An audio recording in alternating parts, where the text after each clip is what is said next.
Hey everybody, welcome to the channel, and in this video we're going to show you around the Divi Builder in April of 2019. So let's jump into it. The first thing when you're in WordPress, we're in the dashboard, and there's a few things that have been done with this layout, but nothing off the wall. This is still just a very basic WordPress site. We've got Divi installed, and we've got the Divi Builder, obviously, and we're going to go through and walk you through the different parts of Divi here as of April 2019. And the first thing we want to do is jump over here into themes, and we're going to show you the details here on Divi. So this is Divi 3.21.4, and this is running WordPress version 5.1.1. The first thing we're going to do is go over and create a brand new page, and we're going to just call this test page. And a few things that you'll notice here, we're still using the classic editor. We're not using Gutenberg.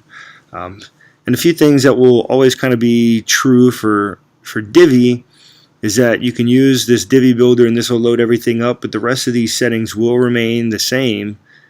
But as soon as you hit Divi Builder in the new experience, it's going to load up here and it's going to prompt us with a couple of different options.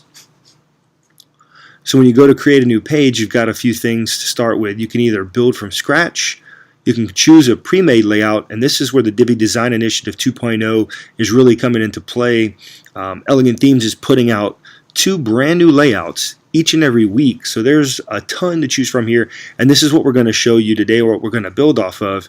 And then if you have other pages in your site that you need to duplicate, you can clone existing page. You can take something that already exists and create a copy of it and then make adjustments as you see fit. But as mentioned, we're going to use the pre-made layout, so we're going to click on that, and it's going to bring up this other window of load from library. And there's a few options here. So this is where you can clone pages, where you use your existing pages again. You can have save layouts, and these are ones that you add into the Divi library. And then there's these pre-made layouts. So as of right now, there's 137 total layouts, which means individual pages, and there's 112 total layout packs. So when you click on restaurant, it's going to give you these different layouts. So there's 8 layouts in this pack, all different pages, all kind of geared and designed in different ways. And we're going to go back, and there's just a ton of these layouts. So 112 to be precise in all these different categories. And there's just a lot to choose from here, and they're continually growing. So, funeral home, soccer club, personal trainer, church, plumber, you name it, fitness gym, podcast, digital products, paint. That's actually pretty cool. Haven't seen that one yet. Video game, which is one of the later ones that they've done. Health clinic, wedding engagements. There's just so many. This is one of the newest ones, I believe, is the esports. There's a ton of different things. A login page, which actually looks really, really cool. But let's do.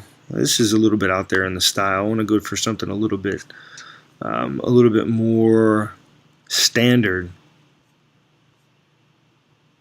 Let's go with software marketing, and we're gonna pick the landing page. And all you'd have to do is you can either view the demo, you can scroll through the page here, or we can use this layout. We're going to use a layout. So what it's going to do is pull all of the information from Elegant Theme servers. It's going to pull in the images and everything, add it to the media gallery, and it's going to load the layout of this page for you. So you see all the blocks here. And in Divi Builder, there's a few things you can do. So we can go to a regular view, which will expand. And now it's essentially the same as doing the front-end builder, where you can just click and basically adjust here and there. Very cool icons. Well done, Elegant Themes. They do some really cool graphic work. Very awesome graphics here. Good looking icons. But you get that whole design here, and you can go back to the regular blocks if you want to do something more traditional, or you can go straight into the front end, which will actually load up the front end. It'll be the same as when you viewed it here. And the other really nice thing is that you can drop it down in a tablet or phone view and get an idea for where your spacing looks like and just how everything is coming into play. You got some other options here. This is a load from library. This is a save to library. You get the portability where you can import and export designs. You got editing revisions. You can delete the whole layout. You've got page settings. And then you've also got the builder settings, and there's a ton of options in there that you can play with. But on anything here, you know, the Divi Builder in the front end, there's sections, there's rows, and there's modules. And on each one of these, you can either move them, you can go to the settings, you can duplicate, you can add them to the library, you can delete them. They all look the same, but whenever you click on the settings here versus here versus here, you get different options. So let's click on settings for this button. And you can change all the stuff here. Change the link here. You can open in the same window or a new window, and then you can style things if you want. You can move it around. Change the text. Well, that one looks to be defined here in the button. So you can change the text if you wanted. Background colors. They're not changing. If you want to change it on hover, you can do that. Click here, change on hover, and we'll go, and let's say we want an orange. I don't know why we'd want that, but if we do,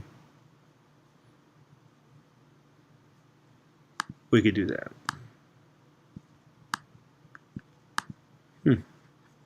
It's not liking me. I wonder if it's hard-coded. I'm not sure. That's very odd. I wonder if maybe it's just I got to be in the front end. Either way, it's acting a little bit silly. That's okay, though. It happens. I'm sure there's a reason for it. Some reviews. I guess they have a typo in this. You can change things very, very easily. Change your links, again, like we described. Change them here.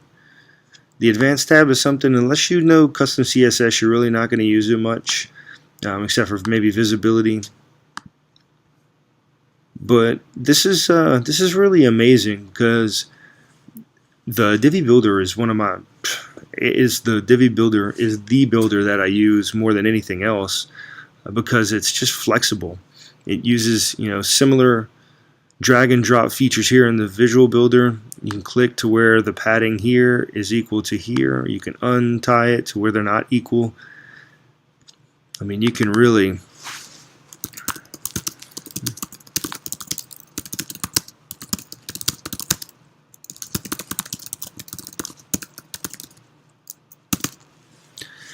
go ahead and just type anything you want in here. It does not matter. You've got a blog module, so there's a ton of modules. You pick your categories. You can always add. If you click here, you'll add another module, and these are the modules that are included in Divi Builder. So, I mean, you can go through each one of these. You can see what they look like on the website. You can do so many different things, and this is from the WPL. I can do these different. This is a property listing plugin that was on a different layout that I've done in this particular demo lab, and you got all these different options that have come into the Divi Builder from that one plugin. But all of these can be just added in and edited and moved around. You can drop them and move them around wherever you want to do with them. It's very, very simple to do all this. So I'm a huge fan of the Divi Builder. I think the Divi Builder is, even though it's very popular, it's very, very underrated. And it's one of those where like you can actually do just about anything you want to do from in between the header and the footer. In the Divi Builder, it's extremely powerful. Where, you know, and admittedly where Divi kind of falls behind right now, at least hopefully for less than the next month, is this header and the footer options. They're very limited, and you have to add code to make them look a little bit different. And I'll jump over into my website right now because it'll give you an idea. This doesn't look like your typical Divi site. You can see like it looks like these things kind of hover, and as we go into the sub pages, you'll see that even more. Because the idea behind this is that it looks like a floating submenu, which I thought was pretty cool, but this definitely does not look like your typical Divi setup. And when we go small like this, this definitely doesn't look like your typical Divi setup either. And so that was all done through a lot of CSS to make it kind of stand out and do its own thing. And that's one of the things I take a lot of pride in, is that I use Divi on all of my sites, but I do very much intend for them to look differently, to function a little bit differently, and ultimately for people to come to it and not realize that it's a Divi website.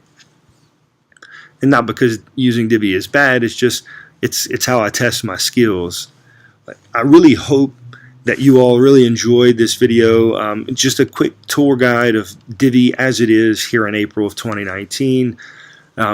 If you have any questions specifically about Divi, about how to do any more power user features or customization or certain CSS classes and how you can style them to do different things that make your site not look Divi, I would love to have those conversations with you.